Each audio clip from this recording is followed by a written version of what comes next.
Hello there, welcome. So today I'm outside in the snow, and we'll be talking about something much important that we all face in our life, and it can be live in multiple ways. You can have like this kind of events happening by many ways. At the beginning, I was like, how do you say? I didn't even know myself what was about this thing that I'm talking about. Like when you first get a glance of it, you don't even know that's it. You just feel great and you keep doing it because it makes yourself feel great. So, what am I talking about? What I'm talking about is something that you do oftenly, that you can't get out of it, and you get sick of it at some point. And this is addiction. Yeah. What's the first addiction we had when we were young? What's the first thing you get addicted? You might tell myself like, oh, it could be drugs, it could be TV, video games, but the first one we all got was sugar. Sugar, yeah. I remember as a kid I was like with my parents, and my parents, they were pretty strict, so if I had to ask for something, I had to ask for it and nothing else.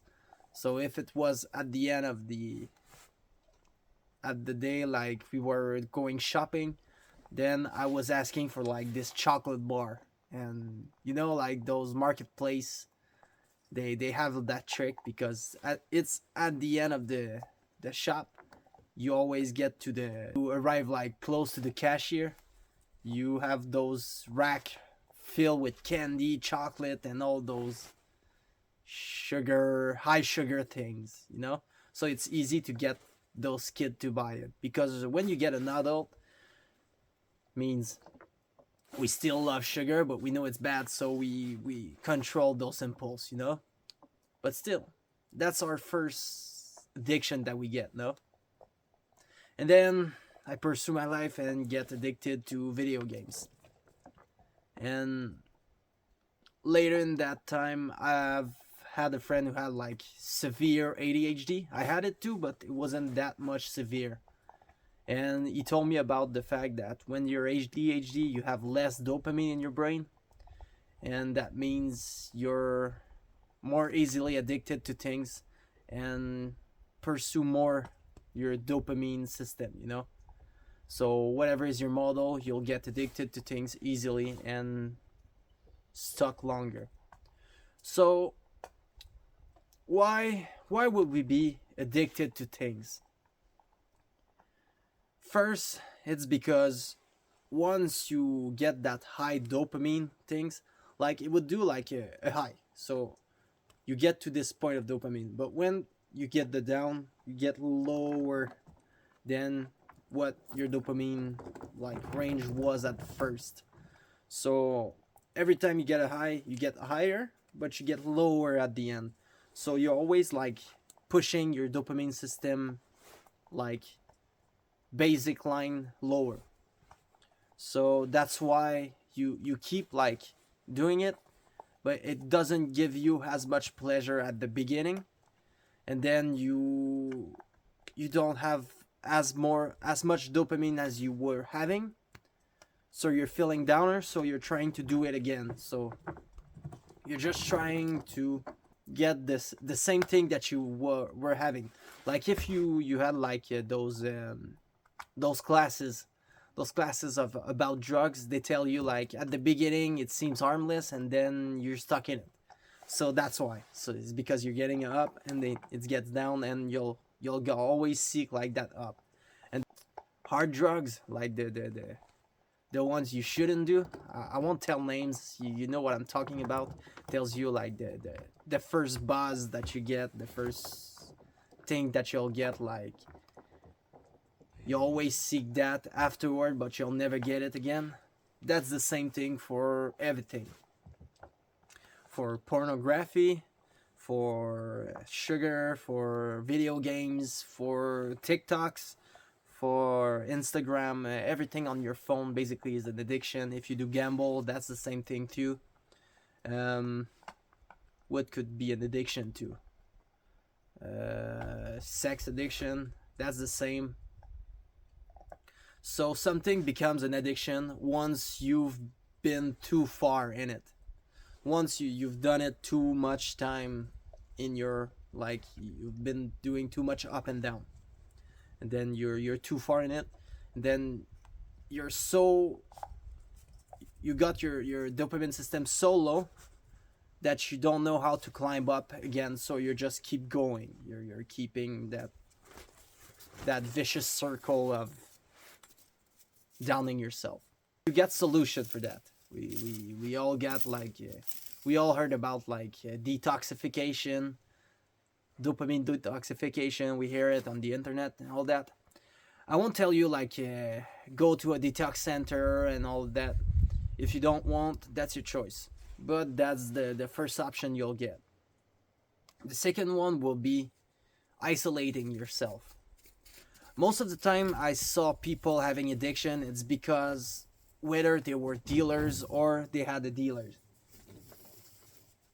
So by having like those kind of people around them, they were influenced. And it's normal, like you're not doing something because you hate it. You're doing something because you like it. So if you have someone who can provide you this thing, it will be easier for you to go back in that hole, you know? Like I can give you an example. That friend of mine, those friend of mine are have tendency to consume cannabis. You know, marijuana. They like to smoke that a lot and they're into that. So I don't judge them. But every time I spend time with them, I get carried away, and what do you think I do? I do the same. And I get in that hole every time again. At first, it's not their fault, but they're not helping. So if you can isolate yourself from those things, like if you have like a console of video games, if you don't want to sell it because it's important to you or whatever, I would tell you sell it. That's the best option you get. But if you don't want to sell it, give it to somebody you trust and tell them to not give it to you even if you ask. Like, don't play video games. If it's drugs, there's people around you or who are giving you those or you're buying from. Don't go there. If you go there, you'll buy some. Like it's too easy. If you go there, you're gonna buy what's filling your addiction. It's natural that you will do because you like your addiction. It's normal. It's providing you dopamine. And if there's something you cannot trust, is your impulse. So you need to isolate yourself from that. The second one, replace that habit. Do something else. You need to, like, for me, the habit I had, like when I was consuming, like smoking a lot, it was I was going to my job, I was working, and then when I was coming back from my job, I was doing what I could and then light myself a joint. That's it. I mean, those time were the most depressive time I ever had, to be honest.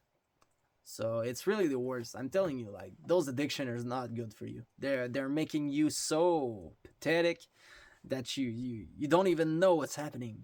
You're down and you don't understand why. You're trying to keep yourself up, so you keep consuming other things, and then you're stuck with a bunch of addiction and you don't know how to solve them.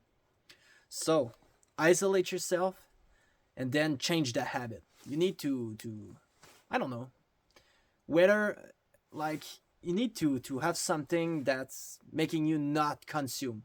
So imagine if you go to the gym, you cannot smoke a joint because you'll be high and you'll do nothing at the gym.